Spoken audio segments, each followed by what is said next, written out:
همتون خوندید، اما نمیدونم دقت کردید بهش یا نه. فوق العاده است این داستان، خیلی زیبا. تو قرآن داره که حضرت موسی شبانه قوم بنی اسرائیل رو که بردگی میکردن برای فرعونیان، شبانه از مصر کشید بیرون. حرکت کردن با حضرت موسی از مصر اومدن بیرون. طبیعیه که یک قوم یه نفر دو نفر که نیست، پیرزن توش هست، پیرمرد توش هست، حیوانات اهلی توشون، وقتی میخوان برن خیلی سریع نمیتونن برن، آهسته آهسته میرفتن. صبح که شد فرعونیا که بیدار شدن دیدن که قوم بنی اسرائیل فرار کردن رفتن. یه لشکر درست کرد سوار فرعون به تاخت دنبال بنی اسرائیل. اینا دیگه چون سواره بودن خیلی سریع میرفت. از اون طرف حضرت موسی و قوم بنی اسرائیل رسیدن به رود نیل، بنبست. رود نیل الانش هم یه دریاست، اون موقعش هم یه دریا بود، یه رودخونه معمولی که نیست آدم پاشو بزنه بالا بره اونور. رسیدن دیدن نمیتونن برن جلو، برگشتن نگاه کردن دیدن فرعونیا دارن میان، نه راه پیش دارن نه راه پس، گیر افتاد تو بنبست. تعبیر قرآن اینه فلما تراءت الفئتان، وقتی این دو جمعیت انقدر به هم نزدیک شدن که همدیگر رو میدیدن، اینجا قوم بنی اسرائیل برید، ریختن سر حضرت موسی. یا موسی انا لمدرکون، ما گیر افتادیم، تو ما رو بیچاره کرد، ما داشتیم زندگیمونو میکردیم، تو این وضعیت رو برای ما به وجود آوردی، حالا نه راه پیش داریم نه راه پس. حضرت موسی نمیدونست چه اتفاقی میخواد رخ بده، نمیدونست این دریا میخواد شکافته بشه ها. اگه میدونست که من و شما اونجا بودیم آرامشمون رو حفظ میکرد،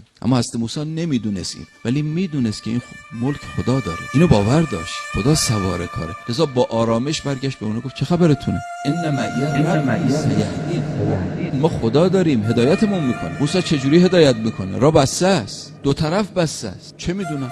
خودش فرمود، وعده داد که از اونجایی که به گمانتون نمیرسه من براتون میفرستم رزقتون، اون نیازتون رو. و یرزقهم.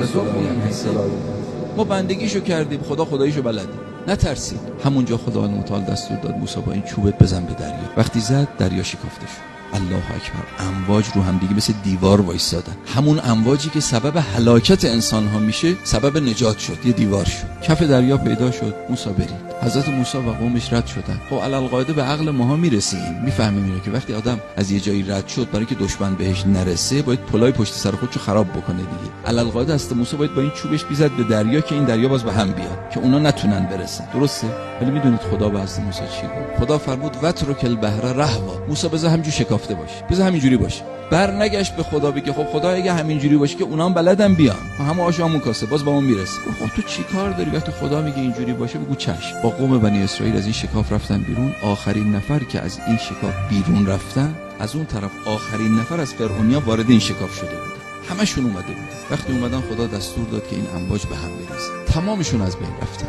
موسی دیدی تو بندگی کردی، چقدر خوب خدایی کردی، به گمانت میرسید از این راه، ولی ما این کارو کردیم. واسه همینم هست که اولیاء بزرگ الهی مثل سید الشهدا، امام حسین که جای خود داره، کوچکترین اصحاب سید الشهدا هم روز عاشورا اینجوری بودن. با اینکه سنگین ترین بلا اومد اما خودشونو نباختن. یک ذره شما ببینید یک چیز خلاف بندگی میتونید تو عاشورا پیدا کنید از کوچکترین اصحاب سید الشهدا. خود امام حسین که معلومه از کوچکترین اصحاب سید همش بندگی، چون میدونن خدا داره میبینه ما رو. واسه همین هم هست که اون موقع که از بزرگترین مصیبت های کربلا برای امام حسین پیش اومد، امام حسین فرمود این چیزی که این مصیبت رو بر من صادر میکنه این که خدا داره میبینه. هون علی ما نزل بی انه